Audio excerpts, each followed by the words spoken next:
지금 냉장고를 열어보셨습니까? 그 안에 있는 그 초록색 채소. 당신은 그것이 콩팥을 살린다고 믿고 계셨죠. 그런데 만약 제가 그 채소가 오히려 당신의 콩팥을 조용히 망가뜨리고 있다고 말한다면 믿으시겠습니까? 많은 분들이 고기를 줄이고 채소를 늘리면 건강해진다고 생각합니다. 저도 30년 동안 그렇게 믿고 살아온 분들을 수없이 만나왔습니다. 그런데 이상하게도 가장 성실하게 식단을 지킨 분들이 더 빠르게 콩팥이 나빠지는 경우를 너무 많이 보았습니다. 왜 그럴까요? 어제도 제 진료실에 70이 넘은 어르신 한 분이 오셨습니다. 평생 채소 위주로 드셨고 운동도 꾸준히 하셨습니다.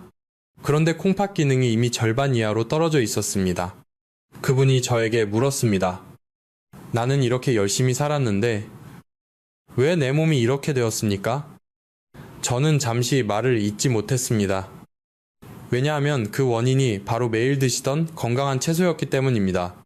여기서 한 가지 묻겠습니다. 혹시 요즘 밤에 2번 이상 화장실에 가십니까? 아침에 얼굴이 붓거나 양말 자국이 저녁까지 남아있지는 않습니까? 소변에 거품이 오래 남는 날이 늘어나고 있지는 않습니까? 만약 그렇다면 지금 이 영상을 절대 가볍게 넘기시면 안 됩니다. 이건 단순한 건강 정보가 아닙니다. 당신의 남은 삶을 바꿀 수도 있는 이야기입니다. 저는 병원 편이 아닙니다. 저는 당신 편입니다. 그래서 오늘은 병원에서 자세히 말해주지 않는 이야기. 하지만 반드시 알아야 하는 이야기를 드리려고 합니다. 지금부터 끝까지 보시면 콩팥을 망치는 4가지 채소와 반대로 콩팥을 살리는 6가지 채소를 정확하게 구분하실 수 있게 됩니다. 그리고 무엇보다 중요한 것은 어떻게 먹어야 하는지, 지금 당장 무엇을 바꿔야 하는지를 알게 되실 겁니다. 부탁드립니다. 중간에 끄지 마십시오. 끝까지 보셔야 합니다. 이 정보는 단순한 지식이 아니라 당신의 몸을 지키는 방법입니다. 만약 이 이야기가 마음에 와닿는다면 좋아요를 한번 눌러주시고 구독도 해두시면 앞으로 더 중요한 정보를 놓치지 않으실 수 있습니다. 그리고 댓글에 숫자 하나, 예를 들어 하나라고 남겨보십시오. 저는 그 댓글을 보면서 당신이 지금 변화를 시작하셨다는 것을 알 수 있습니다. 그리고 마지막으로 한 가지만 더 말씀드리겠습니다. 많은 분들이 아직 괜찮다고 생각합니다. 하지만 바로 그 생각이 가장 위험합니다. 콩팥은 통증으로 경고하지 않습니다. 조용히 무너집니다. 80% 이상 망가질 때까지도 아무 느낌이 없을 수 있습니다. 그래서 더 무섭습니다. 지금 이 순간에도 당신의 콩팥은 쉬지 않고 일하고 있습니다. 당신이 무엇을 먹었는지, 어떻게 먹었는지, 그 모든 선택의 결과를 묵묵히 감당하고 있습니다. 그런데 그 선택이 잘못되었다면 그 대가는 몇 년 뒤에 갑자기 나타납니다. 숨이 차고, 몸이 붓고, 결국 투석이라는 단어를 듣게 되는 순간 말입니다. 저는 그 순간을 너무 많이 보았습니다.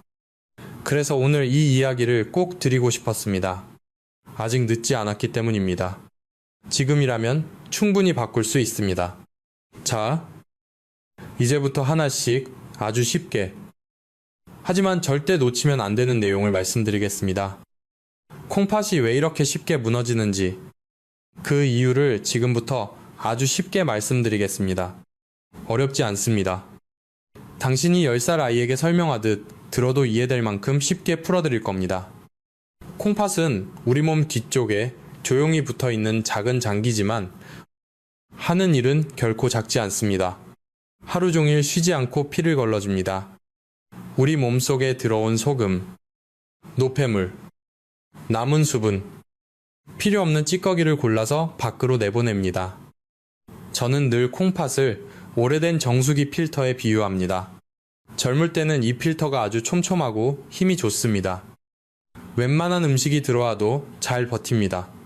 그런데 예순을 넘기면 이야기가 달라집니다. 필터가 낡기 시작합니다. 겉으로는 멀쩡해 보여도 안에서는 틈이 벌어지고 걸러내는 힘이 조금씩 떨어집니다. 바로 그때부터 문제가 시작됩니다. 예전에는 괜찮았던 음식이 이제는 부담이 됩니다. 몸에 좋다고 믿고 먹던 것들이 오히려 독처럼 남기 시작합니다. 특히 칼륨이 그렇습니다. 젊고 건강한 콩팥은 남는 칼륨을 소변으로 잘 내보냅니다. 하지만 약해진 콩팥은 그 일을 끝까지 해내지 못합니다. 그러면 칼륨이 피 속에 남습니다. 피 속에 남은 칼륨은 조용히 심장을 흔듭니다. 가슴이 두근거리고 다리에 힘이 풀리고 이유 없이 숨이 차기도 합니다. 어떤 분은 손끝이 저리고 어떤 분은 밤에 종아리가 당긴다고 말씀하십니다. 그런데 많은 분이 그걸 나이 탓으로 넘깁니다. 정말 그게 나이 때문일까요? 저는 그렇게 쉽게 넘기지 말라고 꼭 말씀드리고 싶습니다. 그리고 수산염도 있습니다. 이 성분은 콩팥 안에서 작은 돌씨처럼 남아서 결석의 시작이 되기도 합니다. 인도 문제입니다. 콩팥이 약해지면 인이 빠져나가지 못하고 혈관에 남아 딱딱하게 굳게 만듭니다. 혈관이 굳으면 피가 흐르는 길이 좁아집니다. 그러면 콩팥도 더 지치고 심장도 더 힘들어집니다. 결국 하나가 나빠지면 다른 장기도 함께 흔들립니다. 혹시 요즘 아침에 눈두덩이부터 붓습니까? 오후가 되면 발목 양말 자국이 더 깊어집니까? 소변색이 탁해졌습니까? 거품이 예전보다 오래 남습니까? 이것은 몸이 보내는 작은 신호일 수 있습니다. 작다고 무시하면 안 됩니다. 작은 금이 큰 균열이 되듯 콩팥도 그렇게 무너집니다. 그래서 지금부터는 음식 하나를 볼 때도 맛보다 먼저 내 콩팥이 이것을 감당할 수 있을까를 물어야 합니다. 바로 여기서부터 당신의 노후 건강이 갈리기 시작합니다. 이제부터 제가 말씀드릴 위험한 채소들은 바로 이런 틈을 파고듭니다. 겉으로는 싱싱하고 건강해 보여도 약해진 콩팥 앞에서는 전혀 다른 얼굴을 드러냅니다. 그러니 잠깐도 방심하지 마십시오. 다음 내용을 들으시면 왜 어떤 채소는 약이 되고 어떤 채소는 독이 되는지 분명히 이해하게 되실 겁니다. 지금 바로 그 차이를 알려드리겠습니다. 이제부터 정말 중요한 이야기를 드리겠습니다. 방금까지 콩팥이 어떻게 약해지는지 들으셨다면 이제는 무엇이 그 약해진 틈을 파고드는지 알아야 합니다. 많은 분들이 절대 의심하지 않는 바로 그 음식들입니다. 저는 이 부분을 말씀드릴 때마다 마음이 무겁습니다. 왜냐하면 이 음식들은 대부분 어르신들이 건강을 위해 더 자주, 더 열심히 드시는 것들이기 때문입니다. 첫 번째는 시금치입니다. 푸른색이 진하고 철분이 많다고 해서 평생 좋은 음식으로 알려져 왔습니다. 그런데 시금치에는 칼륨이 아주 많습니다. 한 줌만 먹어도 하루 필요량의 상당 부분을 채우게 됩니다. 젊을 때는 괜찮습니다. 하지만 약해진 콩팥은 이 칼륨을 다 처리하지 못합니다. 그래서 피 속에 남고 심장을 흔듭니다. 실제로 저는 시금치를 매일 갈아 드시던 분이 갑자기 심장이 불규칙하게 뛰어서 응급실에 오신 경우를 여러 번 보았습니다. 두 번째는 토마토입니다. 상큼하고 건강한 이미지 때문에 많은 분들이 매일 드십니다. 특히 주스로 만들어 드시는 경우가 많습니다. 그런데 토마토도 칼륨이 적지 않습니다. 게다가 산 성분이 있어 콩팥에 부담을 줍니다. 생으로 먹는 것보다 주스로 마시면 더 많은 양을 한 번에 섭취하게 됩니다. 그래서 더 위험해집니다. 세 번째는 사탕무입니다. 최근 혈관에 좋다고 알려지면서 인기가 많아졌습니다. 하지만 사탕무에는 수산염이 많습니다. 이 성분은 콩팥 안에서 돌처럼 굳어 결석을 만들 수 있습니다. 옆구리가 아프고 소변이 막히는 그 고통을 겪고 나서야 많은 분들이 후회하십니다. 네 번째는 고구마입니다. 달고 부드러워서 특히 겨울철에 자주 드시는 음식입니다. 하지만 고구마 역시 칼륨이 높습니다. 하루에 한두 개씩 꾸준히 드시면 콩팥에는 큰 부담이 됩니다. 저는 고구마를 매일 드시다가 콩팥 수치가 급격히 나빠진 분도 보았습니다. 여기서 잠깐 생각해 보십시오. 이 네 가지 음식, 지금 당신의 식탁에도 자주 올라오지 않습니까? 몸에 좋다고 믿고 더 많이 드시고 있지 않습니까? 바로 그 믿음이 가장 위험할 수 있습니다. 좋은 의도가 항상 좋은 결과를 만드는 것은 아닙니다. 특히 콩팥이 약해진 이후에는 더 그렇습니다. 그래서 저는 늘 말씀드립니다. 지금까지의 상식이 이제는 독이 될 수 있다고. 다음에 제가 말씀드릴 내용은 이와 정반대입니다. 콩팥을 지켜주는 음식들입니다. 같은 채소인데도 결과는 완전히 다릅니다. 그 차이를 지금부터 하나씩 알려드리겠습니다. 이제 마음을 조금 놓으셔도 됩니다. 지금까지는 무엇을 피해야 하는지 말씀드렸다면, 이제는 무엇을 선택해야 하는지 알려드리겠습니다. 같은 채소인데도 결과는 완전히 다릅니다. 저는 이 차이를 수없이 많은 어르신들의 식탁에서 확인해 왔습니다. 첫 번째는 배추입니다. 우리 식탁에서 가장 익숙한 채소입니다. 그런데 배추는 칼륨이 낮습니다. 부담이 적습니다. 그래서 매일 드셔도 큰 문제가 없습니다. 실제로 저는 배추 중심 식단으로 바꾸신 분들이 콩팥 수치가 안정되는 것을 여러 번 보았습니다. 두 번째는 양배추입니다. 양배추에는 항산화 성분이 들어있어 콩팥 세포를 보호합니다. 무엇보다 칼륨이 낮아 안전합니다. 꾸준히 드시면 천천히 몸이 달라지는 것을 느끼실 수 있습니다. 세 번째는 마늘입니다. 마늘은 향만 내는 재료가 아닙니다. 지키는 힘이 있습니다. 특히 감염을 막는 데 도움이 됩니다. 콩팥이 약해지면 작은 감염도 위험해질 수 있기 때문에 마늘은 매우 중요한 식재료입니다. 네 번째는 양파입니다. 양파에는 염증을 줄이는 성분이 있습니다. 콩팥이 나빠질수록 몸속 염증이 늘어나는데 양파는 그 부담을 줄여줍니다. 다섯 번째는 꽃 양배추입니다. 익숙하지 않을 수 있지만 매우 좋은 선택입니다. 해독을 돕는 성분이 있어 콩팥이 처리해야 할 부담을 줄여줍니다. 여섯 번째는 버섯입니다. 버섯은 칼륨이 낮고 면역을 높이는 데 도움을 줍니다. 저는 버섯을 매일 드시고 감기에 잘 걸리지 않게 된 어르신도 보았습니다. 여기서 중요한 원칙 하나를 꼭 기억해 주십시오. 100g당 칼륨이 200mg 이하인 채소를 선택하는 것입니다. 이 기준만 지켜도 절반은 성공입니다. 그리고 가능하다면 채소를 삶거나 데쳐서 드십시오. 물에 한번 담갔다가 조리하면 부담을 더 줄일 수 있습니다. 이제 다시 한번 생각해 보십시오. 지금 당신의 식탁에는 어떤 채소가 더 많습니까? 위험한 채소입니까? 아니면 안전한 채소입니까? 선택은 결국 당신의 몫입니다. 하지만 그 선택의 결과는 몇 년 뒤에 분명하게 나타납니다. 저는 그 결과를 너무 많이 보았습니다. 그래서 이렇게 반복해서 말씀드립니다. 이제는 바꿔야 할 때입니다. 다음으로는 더 중요한 이야기입니다. 어떻게 먹느냐에 따라 같은 음식도 약이 될 수 있고 독이 될 수 있습니다. 그 방법을 지금부터 알려드리겠습니다. 그렇다면 이제부터는 더 중요한 원칙을 말씀드리겠습니다. 무엇을 먹을지 아는 것도 중요하지만 어떻게 먹을지 아는 것은 그보다 더 중요합니다. 같은 배추라도 짜게 먹으면 콩팥에는 부담이 됩니다. 같은 두부라도 너무 많이 먹으면 콩팥은 지칩니다. 그래서 저는 늘 음식보다 먼저 습관을 바꾸라고 말씀드립니다. 첫 번째 원칙은 칼륨을 줄이는 것입니다. 이미 말씀드렸듯이 약해진 콩팥은 남는 칼륨을 잘 내보내지 못합니다. 그러니 채소를 고를 때는 무조건 건강하다는 말보다 칼륨이 낮은가를 먼저 보셔야 합니다. 그리고 가능하면 삶아서 물을 버리고 드십시오. 한 번 데치는 작은 습관만으로도 콩팥의 부담이 달라집니다. 두 번째 원칙은 단백질을 지나치게 많이 먹지 않는 것입니다.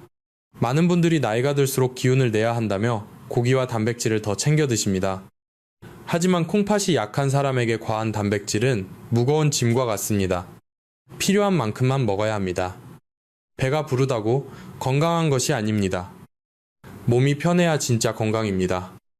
세 번째 원칙은 소금을 줄이는 것입니다. 짠 음식은 혈압을 올립니다. 혈압이 오르면 콩팥의 작은 혈관들이 계속 상처를 입습니다.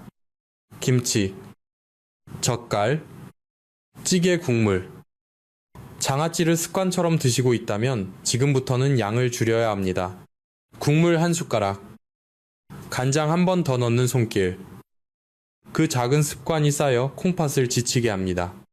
네 번째 원칙은 물을 겁내지 않는 것입니다. 어떤 분들은 콩팥이 나쁘면 물을 적게 마셔야 한다고 생각합니다. 꼭 그렇지는 않습니다. 초기에는 충분한 수분이 오히려 콩팥을 돕습니다. 다만 이미 많이 붓거나 의사에게 제안을 들은 분은 반드시 상담이 필요합니다. 다섯 번째 원칙은 몸을 움직이는 것입니다. 격한 운동이 아니어도 됩니다. 빠르게 걷기, 가볍게 계단 오르기, 실내 자전거처럼 숨이 조금 차는 움직임이면 충분합니다. 땀이 조금 나고 몸이 따뜻해지고 잠이 잘 오기 시작하면 그게 좋은 출발입니다. 그리고 여섯 번째처럼 기억하셔야 할 것이 있습니다. 잠을 무시하지 마십시오. 잠이 부족하면 혈압도 흔들리고 혈당도 흔들립니다. 결국 콩팥도 흔들립니다. 이렇게 말씀드리면 어떤 분은 묻습니다. 선생님, 저는 5가지를 다 못할 것 같습니다. 괜찮습니다. 5가지를 오늘 다 바꾸지 못해도 됩니다. 하지만 3가지 이상을 그대로 두고 있다면 콩팥은 지금도 힘들어하고 있을 가능성이 큽니다. 그래서 저는 거창한 결심보다 오늘 저녁 식탁 하나를 먼저 바꾸시라고 말씀드립니다. 국물은 절반만 드시고 반찬은 싱겁게 드시고 산책은 10분이라도 시작하십시오. 저녁 늦게 야식 드시는 습관이 있다면 오늘 하루만이라도 멈춰보십시오. 그 작은 실천이 쌓이면 몇 달 뒤 검사표가 달라집니다. 그리고 그 변화는 결국 당신의 노후를 지켜주는 가장 강한 힘이 됩니다. 혹시 지금도 나는 이미 늦었다고 생각하십니까? 그렇지 않습니다. 콩팥은 조용하지만 당신의 노력에도 조용히 반응합니다. 이어서 아주 분명하게 알려드리겠습니다. 다음 이야기에서는 집에서 확인할 수 있는 신호들과 많은 분들이 궁금해하시는 자연 식재료의 도움까지 차근차근 말씀드리겠습니다. 이제부터는 병원에 가지 않아도 집에서 먼저 알아차릴 수 있는 신호들을 말씀드리겠습니다. 많은 분들이 콩팥이 나빠지면 반드시 큰 통증이 올 것이라고 생각합니다. 하지만 그렇지 않습니다. 콩팥은 아주 조용합니다. 그래서 먼저 보아야 할 것은 통증이 아니라 작은 변화입니다. 첫 번째는 소변입니다. 아침 첫 소변색이 탁해졌는지, 갈색에 가까워졌는지, 거품이 오래 남는지 보십시오. 거품이 잠깐 생기는 것은 괜찮지만 시간이 지나도 두껍게 남아있다면 그냥 넘기지 마십시오. 두 번째는 붓기입니다. 아침에 눈두덩이가 부어 있습니까? 반지가 갑자기 끼기 시작했습니까? 저녁이 되면 양말 자국이 깊게 남습니까? 이것은 몸속 물이 빠져나가지 못하고 있다는 신호일 수 있습니다. 세 번째는 피로입니다. 충분히 잤는데도 몸이 무겁고 계단 몇 개만 올라가도 숨이 차고 오후만 되면 기온이 꺼진다면 콩팥이 보내는 신호일 수 있습니다. 네 번째는 혈압입니다. 전에는 괜찮았는데 자꾸 높아진다면 그 뒤에 콩팥 문제가 숨어 있을 수 있습니다. 다섯 번째는 밤중 화장실입니다. 밤에 2번, 3번씩 깨는 일이 익숙해졌다면 그냥 나이 탓으로만 돌리지 마십시오. 여기서 한 가지 더 말씀드리겠습니다. 많은 분들이 자연 식재료라면 무조건 안전하다고 믿습니다. 하지만 그것도 방법이 중요합니다. 보리는 부드럽게 끓여 물처럼 마시면 도움이 될 수 있습니다. 녹차는 항산화 작용이 있지만 너무 진하게 오래 마시면 부담이 될 수 있습니다. 흑마늘은 적은 양으로 꾸준히 드셔야 합니다. 아마씨도 1~2숟가락이면 충분합니다. 옥수수 수염차 역시 가볍게 마실 때 도움이 됩니다. 무엇이든 많이 먹으면 좋다는 생각은 버리셔야 합니다. 콩팥은 과한 것을 싫어합니다. 적당함을 좋아합니다. 그리고 제일 중요한 것은 이런 재료들이 약을 대신하는 것이 아니라는 점입니다. 기본은 언제나 저칼륨 식단과 생활 습관입니다. 자연 식재료는 그 위에 조심스럽게 더하는 보조수단일 뿐입니다. 혹시 지금이라도 집에서 확인할 수 있는 신호가 2가지 이상 떠오르십니까? 그렇다면 미루지 마십시오. 기록해 두시고 꼭 검사로 확인하셔야 합니다. 검사라는 말을 들으면 겁부터 나는 분도 계실 겁니다. 그러나 무서운 것은 검사가 아니라 모른 채 버티는 시간입니다. 저는 그 시간을 너무 많이 보았습니다. 조금만 일찍 알아차렸다면 훨씬 편하게 지낼 수 있었던 분들을 많이 만났습니다. 그래서 저는 늘 말씀드립니다. 몸은 이미 여러 번 신호를 보냈다고, 당신이 바빠서 못 들었을 뿐이라고. 오늘부터는 달라져야 합니다. 내 몸을 한 번 더 살피고 소변을 한 번 더 보고 붓기를 한 번 더 확인하십시오. 그런 작은 관심이 결국 투석을 늦추고 삶의 방향을 바꿉니다. 그리고 가족에게도 꼭 알려주십시오. 혼자 기억하면 놓치기 쉽습니다. 같이 먹는 반찬을 바꾸고, 같이 걷고, 같이 확인해야 오래갑니다. 당신의 콩팥은 아직 포기하지 않았습니다. 지금 시작하면 반드시 조금씩 분명히 달라질 수 있습니다. 이제 마지막으로 오늘 들으신 이야기를 당신의 식탁 위에 올려놓아야 할 시간입니다. 좋은 정보는 들을 때만 뜨겁고 식탁이 바뀌지 않으면 몸은 달라지지 않습니다. 그래서 저는 거창한 계획보다 오늘 당장 할 수 있는 한 가지 행동을 먼저 권합니다. 오늘 저녁 냉장고 문을 열어보십시오. 시금치가 있습니까? 토마토가 있습니까? 사탕무가루나 주스가 있습니까? 고구마를 삶아 두셨습니까? 있다면 무조건 버리라는 뜻은 아닙니다. 하지만 적어도 이제는 그 음식들을 건강식이라는 이유만으로 반복해서 드시지는 마십시오. 대신 배추를 꺼내고 양배추를 썰고 양파와 마늘을 준비하십시오. 꽃양배추와 버섯을 식탁 가까이에 두십시오. 몸은 거짓말을 하지 않습니다. 무엇을 자주 두느냐에 따라 결국 손이 가는 음식이 달라집니다. 그리고 그 반복이 건강을 만듭니다. 저는 수많은 어르신들이 바로 그 작은 바꾸기에서 살아나는 것을 보았습니다. 어제까지는 짠 국물을 끝까지 드시던 분이 오늘부터 밥만 드시고 밤에 습관처럼 먹던 간식을 끊고 10분 걷기를 시작하면서 검사표가 달라지는 것을 보았습니다. 그래서 저는 당신께도 같은 희망이 있다고 믿습니다. 혹시 지금 이 영상을 들으면서 내 이야기 같다고 느끼셨습니까? 밤마다 화장실에 가는 일, 아침 붓기, 이유 없는 피곤함, 오래 남는 소변 거품, 이런 것들이 마음에 걸리십니까? 그렇다면 오늘이 바로 시작하는 날이어야 합니다. 내일이 아닙니다. 다음 달도 아닙니다. 바로 오늘입니다. 그리고 혼자만 알고 넘기지 마십시오. 가족에게도 꼭 말씀해 주십시오. 남편에게, 아내에게, 형제에게, 친구에게 이 정보는 꼭 알려주셔야 합니다. 어르신 한 분의 식탁이 바뀌면 그 집안 전체의 건강이 같이 움직이기 시작합니다. 저는 병원에서 그 장면을 수없이 보았습니다. 한 사람이 먼저 바뀌면 다른 사람도 따라 바뀝니다. 그래서 건강은 혼자 지키는 것이 아니라 함께 지키는 것이라고 저는 믿습니다. 마지막으로 3가지만 꼭 기억해 주십시오. 위험한 채소 4가지는 자주 먹지 않는다. 안전한 채소 6가지를 가까이 둔다. 그리고 저칼륨 식단, 싱거운 간, 충분한 수면과 움직임을 매일 반복한다. 이것만 지켜도 당신의 콩팥은 분명히 덜 지치게 됩니다. 저는 당신을 겁주고 싶은 것이 아닙니다. 저는 당신이 오래 건강하게 사시기를 바랍니다. 투석실이 아니라 따뜻한 집에서, 병원 침대가 아니라 가족 식탁에서, 걱정이 아니라 웃음 속에서 오래 머무르시기를 바랍니다. 그러니 오늘 이 순간을 그냥 넘기지 마십시오. 좋아요와 구독은 단순한 숫자가 아닙니다. 당신이 내 몸을 지키겠다고 스스로 약속하는 작은 시작입니다. 그리고 댓글에 하나라고 남겨주십시오. 저는 그 한 글자를 보며 당신이 오늘부터 콩팥을 살리는 선택을 시작하셨다는 것을 알겠습니다. 지금부터가 진짜입니다. 늦지 않았습니다. 당신의 콩팥은 아직 당신 편입니다. 그리고 저는 당신이 이 영상을 여기까지 들으셨다면 이미 절반은 바꾸신 것이라고 생각합니다.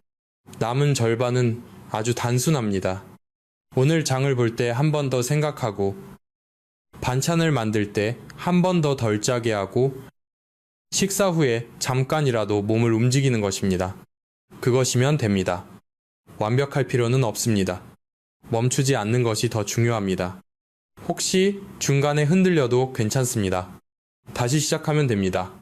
콩팥은 당신의 포기를 기다리는 장기가 아니라 당신의 꾸준함을 기다리는 장기입니다. 그러니 부디 끝까지 당신 편을 들어주십시오.